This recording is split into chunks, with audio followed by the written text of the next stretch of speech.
Now, going by the discordant tune in many of this region in the north and the southeast, one wonders if the elders are connected to the youth. Are you connected to the youth of the southeast? Yes, we are. This is a democracy. Just like there are various political parties, there are various views. What is important at the end of the day is the majority of views.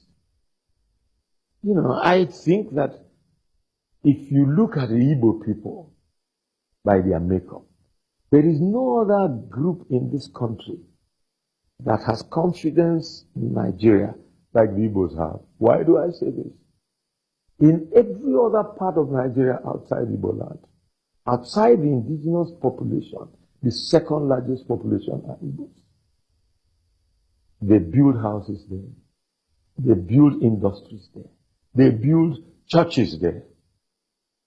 I do not know of anybody from any other part of Nigeria who has such investments in Igbo land. That alone shows you the feeling of Igbos about remaining in this country. In spite of this quick notice, how many have come home? If they had no confidence in living in all those parts of Nigeria where they are, they would have come home since. So don't mutilate our voice. But don't take it for granted that our elasticity does not respect Hooke's law. Hooke's law has elastic limits.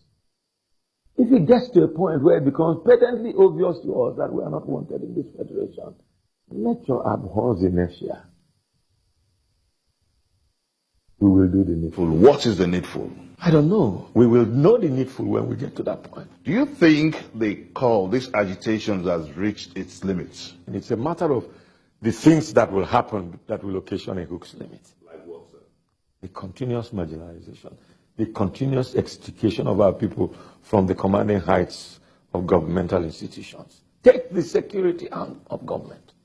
No Igbo man hates any arm of the security. We are not head of any of the military services. We are not head of customs. We are not head of immigration. We are not head of road safety corps. We are not head of civil defense. We are not head of state security services. We are not head of Nigeria Intelligence Agency. We don't head the Ministry of Defense. We don't head the Ministry of Internal Affairs.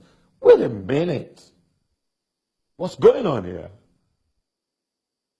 I know a time when there was affirmative action to make a northerner, so to speak, vice president of this country, because there was a vacuum in the person of late Yaradua.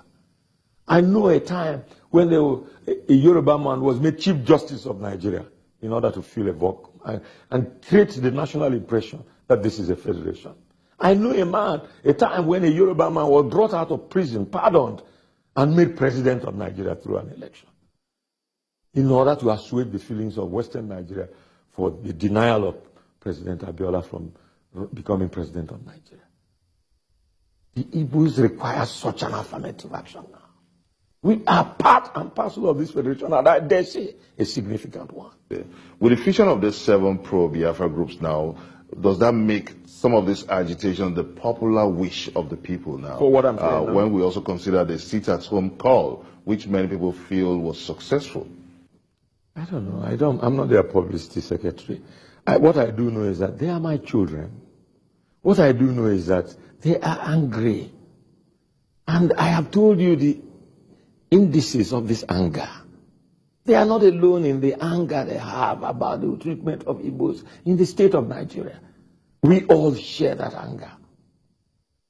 We may be different in the solutions to this anger. What is your own solution? I have said it severally, Benga. If you're looking for a different answer from what I have said so far, I'm afraid you're wasting your time. And I don't think you're hard hearing. I'm not, because the people, this is a very sensitive matter. And I have said it severally. Ohaneze stands for restructuring of the federation. Do you want me to say it 1,000,000 times? Some have called for elections to be boycotted in the southeast. How do you see this development? First of all, elections are not due at the same time in the southeast. The only election due in this year in the southeast is the election of local governments and the election of Anambra State governorship. Elections have been concluded in some states in the southeastern local government without let or hindrance, and people have come out and voted. They've held one in Ebonyi State. You know, they are likely to hold one in Enugu State anytime from now. And the people are already warming up for it. There's no let or hindrance about it. Do you see this as a potential threat in the coming days? I haven't seen a call for the people of Southeast to boycott elections. I had a call from Nnamdi Kanu for the people of Anambra State to boycott the November elections. I have had personal discussions with him on this matter, and I had told him that that was not the way to go. And because he went public, I went public to countermand it.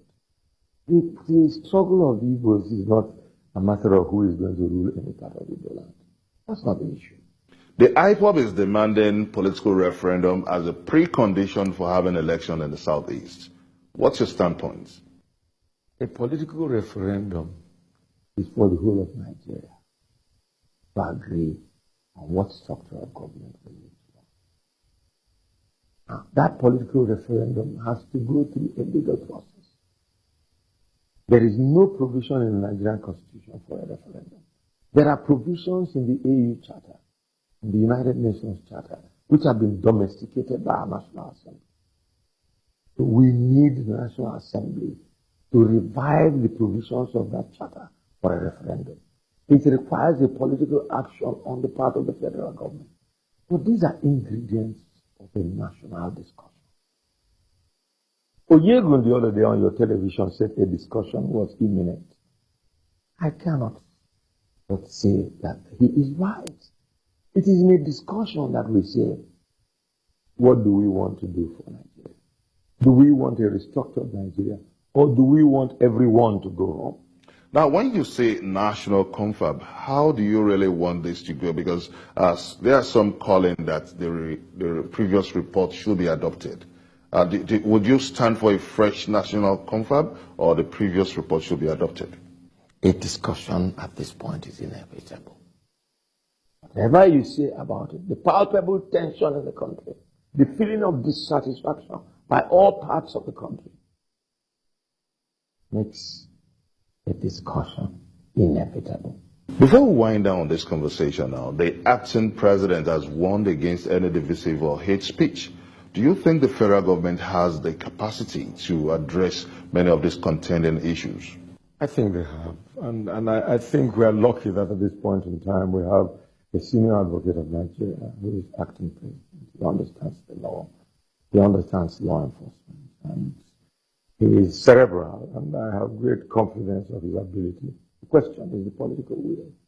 The question is whether his lieutenants are loyal to him and are capable of enforcing his directives.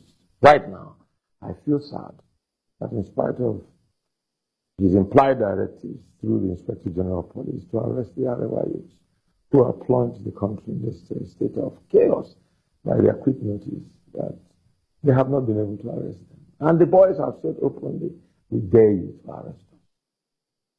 That gives a feeling that someone is not doing his job. Looking ahead now, in the immediate term solution, now, what do you expect from the federal government? With regard to the issues confronting my people, I'd like to see them address them.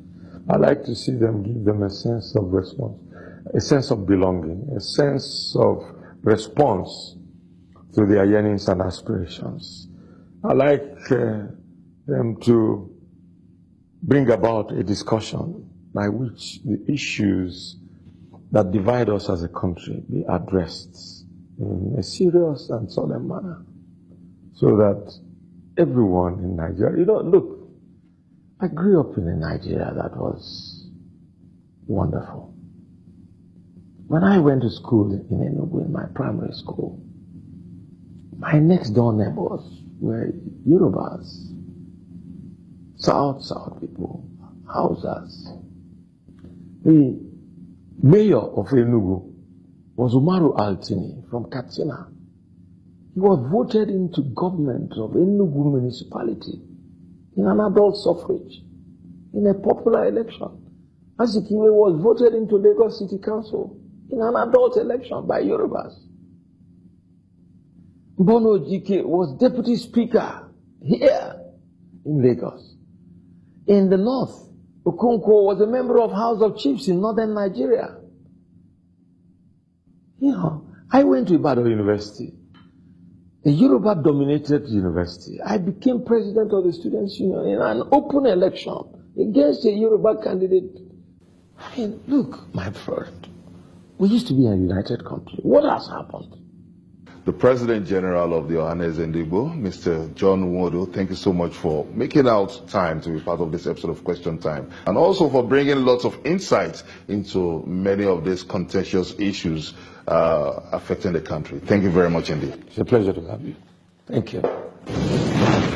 And that's it on this episode of Question Time. What's your take on the idea of another national conference? Send us your comments on our various social media platforms showing on the screen.